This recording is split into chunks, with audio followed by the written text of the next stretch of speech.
I thought today was a good work day. I thought we had a spirited practice. Saw some emotional moments where we got to continue to grow with some young players. But I like the fire. I like the intensity. Make sure that we, as your emotions rise, make sure you're maintaining control of reaction and response, but competitive with both sides of the ball. I thought guys were getting after it. Still some things. As we're working, big picture approach, and specifically for this week, that we got to get better at, when it comes to technique and fundamentals. Challenging guys in our communication, challenging our guys in the finer details of alignment, stance. First step, make sure all things are as efficient and as effective as we can be.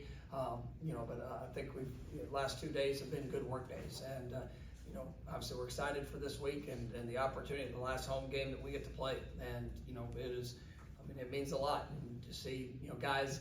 There are guys that are pushing through, a variety of things. You get to week, 11 of the season, bodies are sore, minds get tired, but you get to make the choice of what you want it to be. And so, our guys are working hard. I'm excited to see the continued progression throughout this week and everything building to Saturday night. How do you balance for the guys that are, for the players that are going to be walking for senior day, balance, they're going to have family there, and there's just a lot going on. So last home game with also focusing. There's plenty of things out there. I want them to take that part of it in. I want them to understand that this, their career here at Florida State, when they're playing in their last game, enjoy the opportunity. And, you've got a lot of people that have invested in you with your family members and all the support, the things that you've done throughout this journey. It is great for them to be celebrated, because they deserve to be celebrated. And that all the things building up to before the game just prepares you to go out there and play your best game. And so there are some potential distractions that are there, but just like last week was an emotional game, this week's going to be an emotional game for those guys. And what you do with those emotions, kind of talking about practice, it's like you can have it all, and we want it. We want emotion. We want intensity. We want purpose of everything that these guys do. But you gotta be able to maintain poise, discipline, details, execution. That's got to show up. And but these guys have had a great journey, and they've done some remarkable things in the stadium. And if this is their last game, I want it to go. I want it to go better than it's ever gone. And that's the challenge we have this week. Jordan. Coach, the situation on Wednesday, you guys kicked 2 field goals in the red zone against Miami on Saturday. What's going to be the key to turning those into touchdowns later on in the year? Yeah, so we gotta do a better job when we're in the red zone. Converting touchdowns. That's something that's big. We had opportunities. I thought we had a few shots in those situations. Whether it's a block here, an opportunity to finish a play or location of all things. And so it's everybody's got a role and part in that. I'm continuing to make sure that I'm in the offensive staff myself, where we're all putting guys in the best position to go out there and regardless of what we face or see, that we can execute and be able to maximize each of those drives. But I was proud of our guys, being able to ensure points, and that goes back to make sure we're owning the ball when we're down there.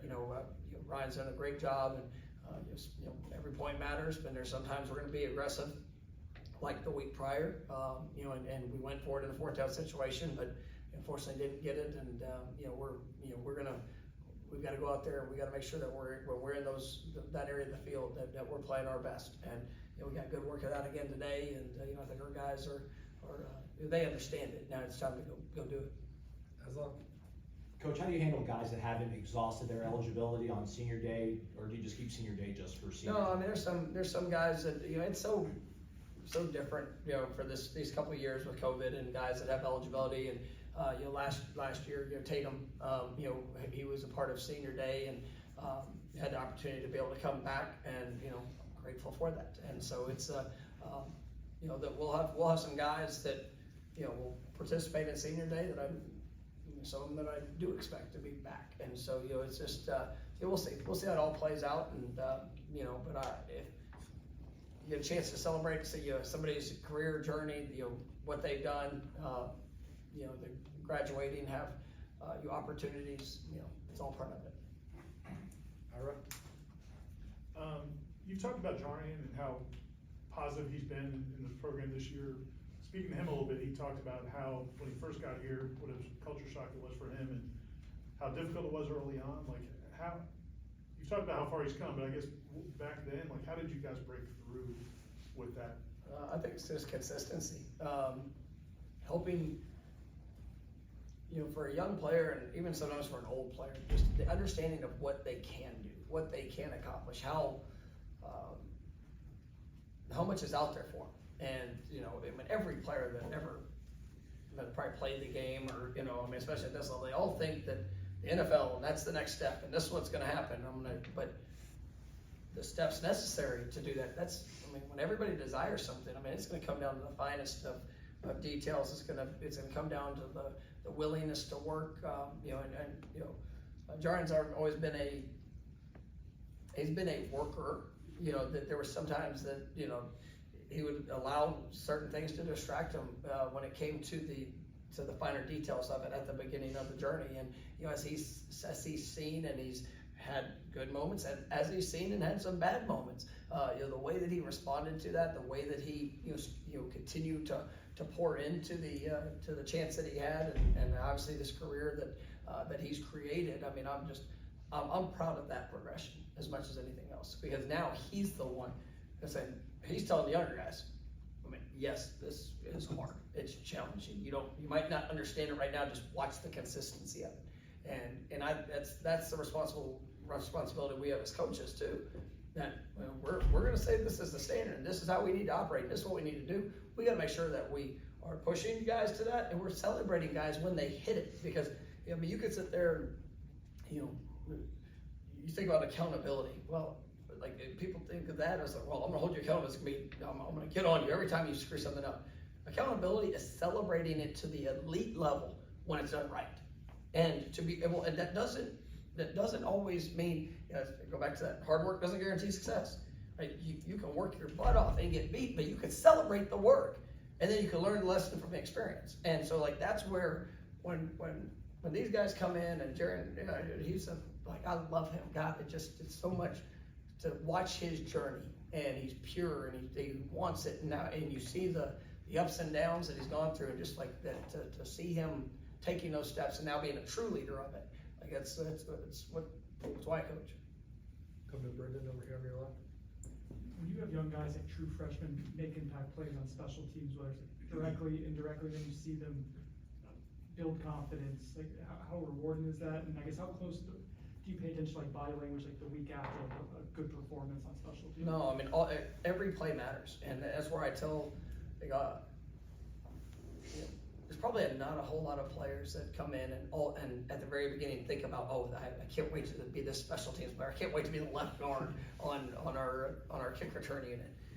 That's probably not the initial thought, but with every rep that they get, every time they step on the field, one or two things are being told them. One, that we believe in them. Because I'm not going to put, you guys know how much I care about special teams. I want it to look a certain way, we got to execute a certain way, it's going to impact the game. But we're not going to put somebody on the field unless we believe in them, unless we believe in what they're going to do and how they're going to execute.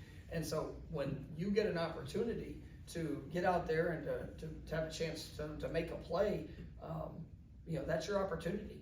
And what you do with it and how you execute it and the way that you can control your mind and all facets of that, you build confidence through that. And does that carry over to offensive defense? Absolutely. And we've got, Blake Nicholson's been remarkable this year. Justin Cryer, somebody that's done a really good job.